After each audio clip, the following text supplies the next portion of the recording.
Hoje eu vou falar sobre a dança chimarrita. A chimarrita é uma dança típica do folclore gaúcho. Teve origem no arquipélago dos Açores e na Ilha da Madeira, e foi trazida de Portugal por colonos açorianos na segunda metade do século XVIII. Desde a sua chegada ao Rio Grande do Sul, a chimarrita, forma original a como era designada, foi evoluindo ao longo de gerações. No início do século XX, passou a ser adotada a forma de dança de pares enlaçados.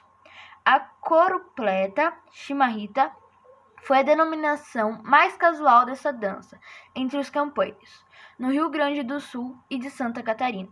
A dança passou para o Paraná e para os estados de São Paulo, bem como as províncias argentinas correntes entre rios, onde ainda são populares a variante chimarrita. Também se encontra a chimarrita no Uruguai, onde é considerada um dos ritmos de raiz mais populares.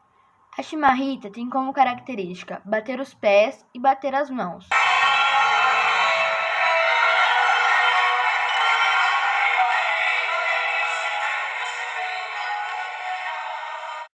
Por definição, folclore são as manifestações da cultura popular que caracterizam a identidade social de um povo. Tais manifestações podem ser representadas de forma coletiva ou individual, dependendo das características pessoais e da sociedade de cada região em que determinado povo vive. Dentre as mais famosas lendas folclóricas do Brasil está a da Iara, ou Mãe da Água, como também é conhecida. Tendo origem do povo indígena Tupi, a lenda conta a história na qual uma menina de beleza encantadora e cabelos longos e pretos se transforma em sereia. Antes de virar sereia, Iara era uma índia tão bela que despertava a inveja de muita gente, inclusive de seus próprios irmãos, que resolveram matá-la em uma floresta. Entretanto, Iara não morreu e quis se vingar matando-os. Com medo de seu pai, um pajé da tribo, descobrisse e aplicasse-lhe um castigo, ela fugiu, mas foi descoberta. Por conta de seus atos, o pajé a lançou no Rio Negro e Cilimões como forma de punição. A lenda diz que a Índia foi salva pelos peixes, os quais se apiedaram pela beleza da jovem e, como era noite de lua cheia, transformaram-na em sereia. Atualmente, a lenda da Iara é representada por uma bela sereia que atrai homens com o seu irresistível canto para o fundo dos rios, local de onde eles não voltam nunca mais. Folclore brasileiro. O que é folclore? É um conjunto de tradições, conhecimentos e crenças de um povo que se manifesta de diversas formas. Principais lendas do folclore: Saci Pererê, Curupira, o Boitatá e a Mula Sem Cabeça. Hoje a gente vai falar sobre a Mula Sem Cabeça. Ela é conhecida no Brasil com outros nomes que são Burrinha de Padre e Burrinha. Essas lendas falam de uma mulher que recebe como maldição a capacidade de transformar-se em uma mulher que parte à procura de pessoas. Tornar-se a mula sem cabeça dentro do folclore é uma punição às mulheres que mantêm relações íntimas com sacerdotes da Igreja Católica. As que são castigadas tornam-se mulas na virada de quinta-feira para sexta-feira. Dizem que uma tempestade acordou uma cobra que vivia em um tronco da árvore.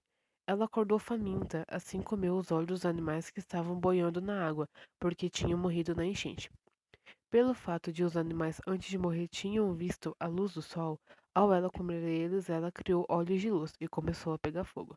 Diz a lenda que quem se depara com um boitatá geralmente fica cego e até louco, e que ele cuida das matas contra incêndios, causados pelos seres humanos. Dia 22 de agosto é comemorado o Dia do Folclore. O folclore brasileiro é um conjunto de expressões culturais populares que englobam aspectos da identidade nacional. São exemplos: mitos, lendas, brincadeiras, danças, festas, demais costumes e comidas típicas também. Entre os personagens do folclore temos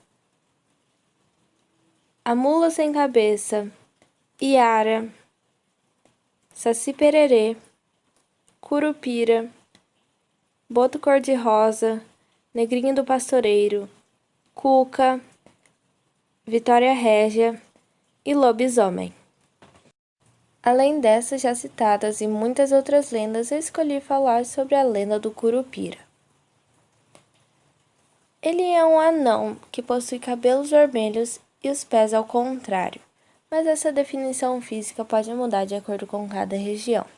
Ele é o protetor da floresta e aterroriza os caçadores e faz com que eles se percam. Os indígenas, para se prevenirem do Curupira, agradavam ele dando 2 presentes, que eram a cachaça e o fumo. Reza a lenda que caso você encontre o Curupira na floresta, você pode escapar dele fazendo um nó em um pedaço de cipó.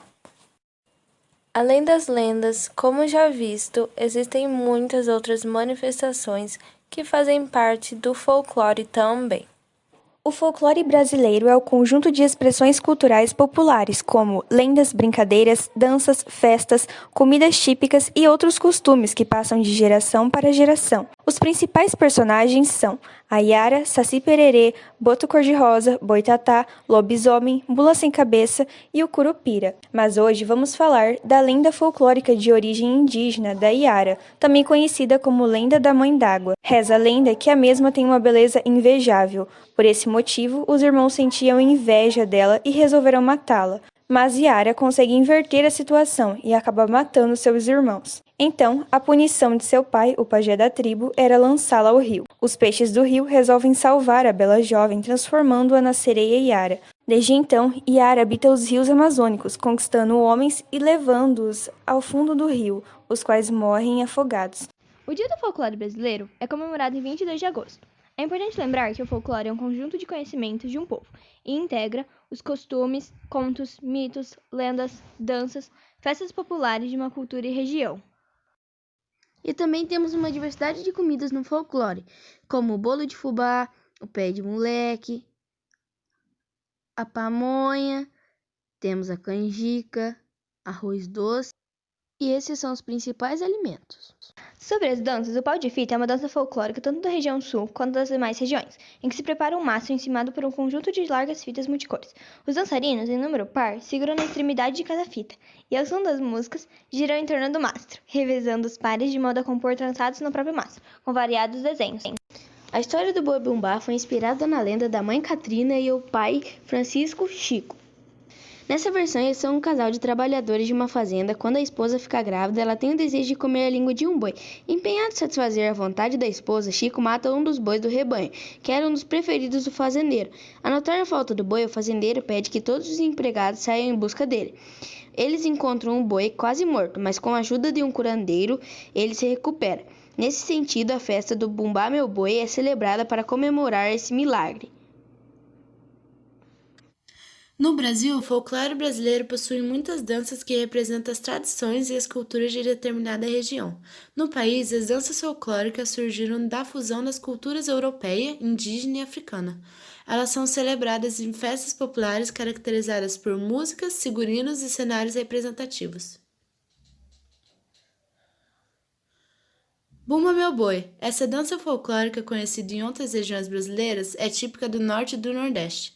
O Bumba Meu Boi possui uma origem diversificada, pois apresenta traços da cultura espanhola, portuguesa, africana e indígena. Samba de roda. O samba de roda surgiu no estado da Bahia no século XIX e representa uma dança associada à capoeira e ao culto de orixás. Surgiu como forma de preservação da cultura dos escravos africanos, que, embora tenha se disseminado por várias partes do Brasil, é tradicional da região do Recôncavo Baiano. Oi, aqui é o Emanuel e eu vou falar sobre o folclore brasileiro. O que é o folclore brasileiro?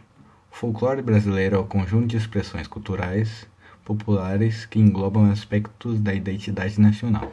São exemplos mito, lendas, brincadeiras, danças, festas, comidas típicas e demais costumes que são transmitidos de geração para geração.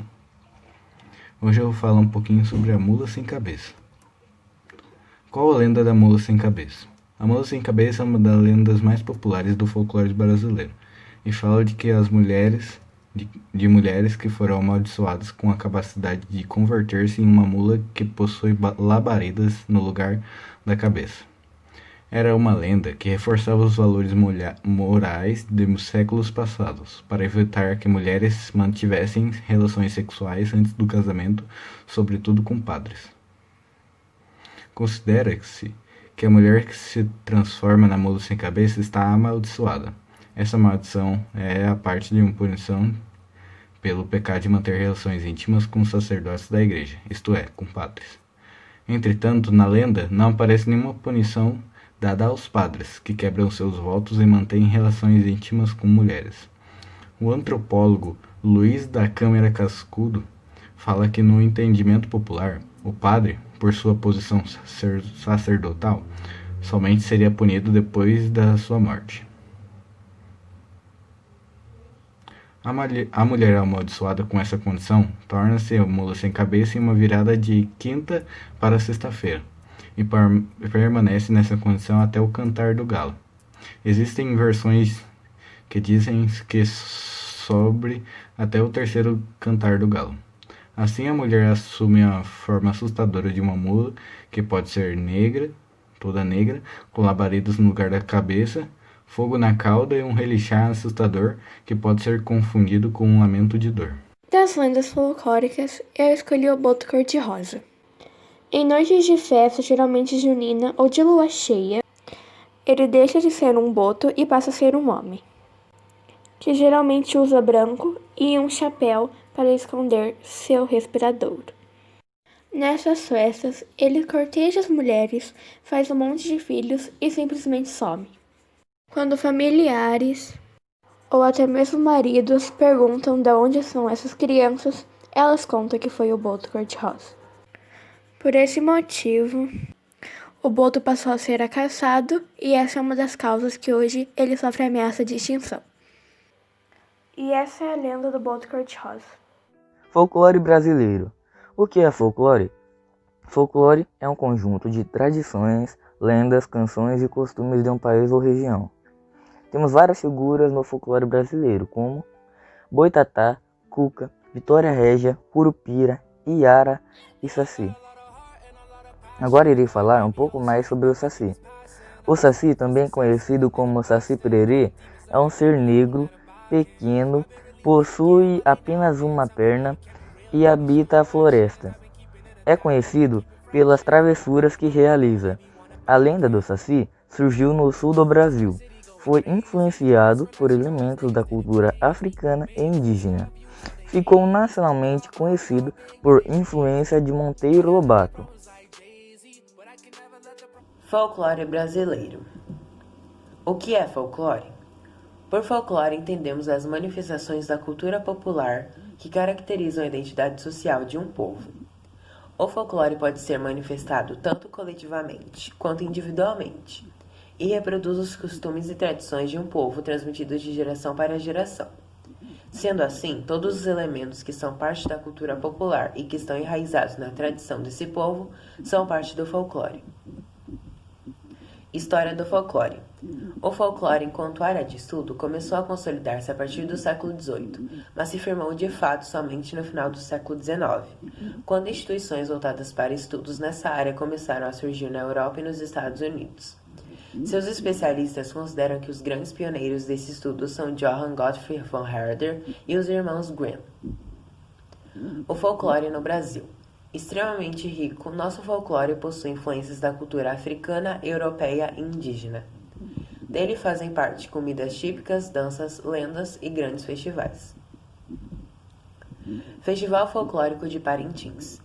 É uma festa popular que acontece anualmente na cidade de Parintins, no Amazonas.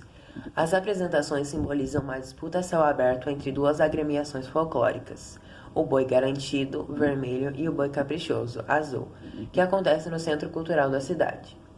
Esse festival foi responsável pela divulgação de algumas músicas que ficaram famosas, como os hits Vermelho, Saga de um Canoeiro, Parintins para o Mundo Ver, Ritmo Quente, entre outras. Boi garantido. O nome garantido surgiu do próprio criador, Lindolfo Monteverde, que dizia que nas brigas com os rivais, a cabeça de seu boi nunca quebrava ou ficava variada. Isso era garantido. Esse boi se apresenta com coração na testa e suas cores, vermelho e branco, foram adotadas pelos torcedores. E o boi caprichoso. O nome caprichoso teria um significado intrínseco a ele, isto é, pessoa cheia de capricho, trabalho e honestidade. O sufixo oso significa provido ou cheio de glória.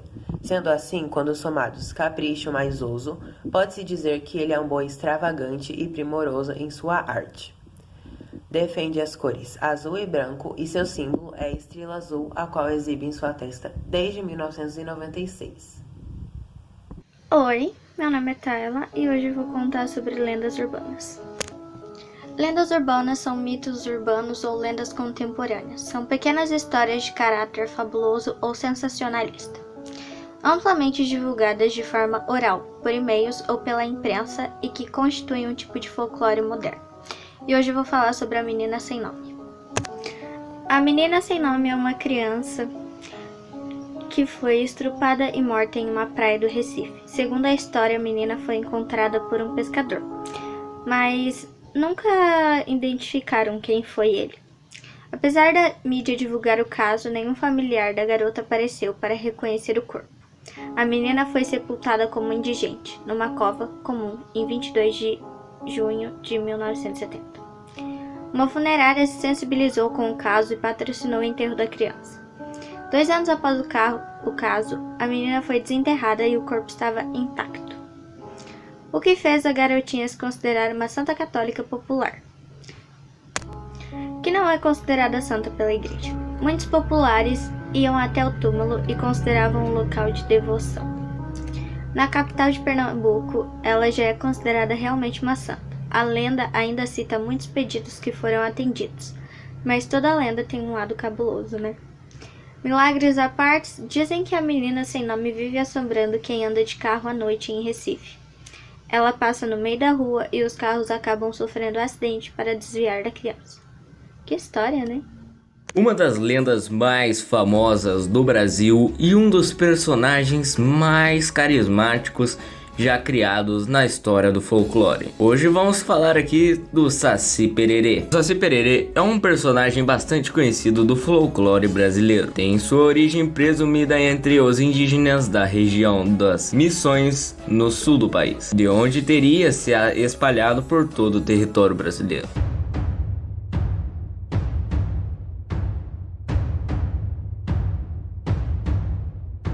A figura do Saci surge como ser maléfico, como somente brincalhão ou como gracioso, conforme as versões comuns do sul. A imagem que prevalece nos dias de hoje herdou também da cultura africana o pito, uma espécie de cachumbinho, e da mitologia europeia herdou o piléu, um gorrinho vermelho usado pelo lendário Trasgo. Trasgo é um ser encantado do folclore do norte de Portugal, especialmente da região Trás-os-Montes. Rebeldes e de pequena estatura, os Trasgos usam gorros vermelhos e possuem poderes sobrenaturais. Muitos dizem que o Saci Pererê existe, outros dizem que não. Essa é uma lenda que muita gente tem dúvida. Eu vou contar a lenda do Neguinho do Pastoreio. É uma lenda que faz parte do nosso folclore brasileiro. Ela atua no Brasil inteiro. Só que ela atua com mais incidência no Rio Grande do Sul, onde foi que se deu origem a ela. Conta a história de um menino que ele trabalhava, um neguinho, que trabalhava numa fazenda muito grande no Rio Grande do Sul. Ele era escravo, ele tinha uns 14 anos. Daí, nessa fazenda, ele era responsável por levar os cavalos para pastorear. E daí, um dia, o dono da fazenda, o fazendeiro, ele tinha comprado vários cavalos. E entre eles tinha um cavalo pampa, que era o favorito desse fazendeiro. E era uma tarde que estava um tempo para chuva e um vento muito gelado. E o fazendeiro pediu para o neguinho levar os cavalos para pastorear. Daí, deu um raio muito barulhento, um trovão muito barulhento, que os cavalos se espantaram e saíram correndo. E o neguinho ficou desesperado, correu até a fazenda e falou pro patrão dele, o fazendeiro. Que daí o fazendeiro ficou bravo por ele ter perdido os cavalos, amarrou ele numa árvore e encheu ele de chibatadas. Ele bateu tão forte que na hora que ele batia no neguinho, espirrava sangue para os lados. Daí, após o neguinho ter apanhado, era noite, o fazendeiro mandou o neguinho ir procurar os cavalos. Daí ele acendeu uma vela e foi atrás dos cavalos. Foi chegando ao amanhecer, daí ele continuou procurando no meio da mata fechada. Daí na noite do outro dia, ele achou os cavalos numa clareira que tinha, eles estavam pastando do lado. Daí o neguinho pegou o cavalo, pegou o laço e tentou laçar o cavalo Pampa, o fazendeiro que era o favorito, que ele era o principal cavalo que ele tinha que achar. Só que daí o cavalo ficou desesperado e rompeu a corda. O neguinho caiu no chão e todos os cavalos saíram correndo. E ele voltou para a fazenda e contou a notícia para o patrão, que ele achou, mas tentou laçar e os cavalos fugiram. Daí o patrão estava muito enfurecido, prendeu ele amarrado em um tronco, em cima de um formigueiro. Daí o patrão foi dormir e o neguinho ficou lá. E ele estava pedindo, ele era muito crente em Nossa Senhora. E ele ficou rezando a noite inteira para Nossa Senhora que ajudasse ele naquele período, naquele momento muito difícil. Daí no outro dia cedo, o patrão dele levantou e foi ver se o neguinho tinha morrido, porque ele já estava muito debilitado devido às chicotadas. Daí passou a noite no formigueiro, se já tinha morrido, como é que ele estava. Ele chegou lá, esse neguinho ele estava desamarrado, sem nenhuma marca de chicotado, nem nenhuma picada de formiga. E do lado dele estava Nossa Senhora, eles estavam de mão dada, e do lado de Nossa Senhora estavam todos os cavalos enfileirados. E o patrão viu aquilo, ele começou a chorar e se ajoelhou, começou a pedir perdão por tudo aquilo que ele tinha feito, ele tinha se arrependido. E o neguinho, ele não falou nada, ele só beijou a mão de Nossa Senhora, montou naquele cavalo Pampa e saiu cavalgando. Daí até hoje muitas pessoas falam que estavam na estrada e viu um neguinho com uma calça de saco, que era a calça que eles usavam naquela época, os negros, uma calça de saco em cima do cavalo Pampa correndo muito. Daí, no Rio Grande do Sul, as pessoas quando perdem alguma coisa, eles pedem o neguinho do pastoreio para que achem. Daí para achar, como troca, eles têm que acender uma vela para Nossa Senhora. E daí o neguinho vai pegar essa vela, é isso que eles pensam, vai pegar essa vela, levar até o altar que ele fez para Nossa Senhora, para agradecer tudo aquilo que ele fez, e ele vai achar aquilo que a pessoa perdeu.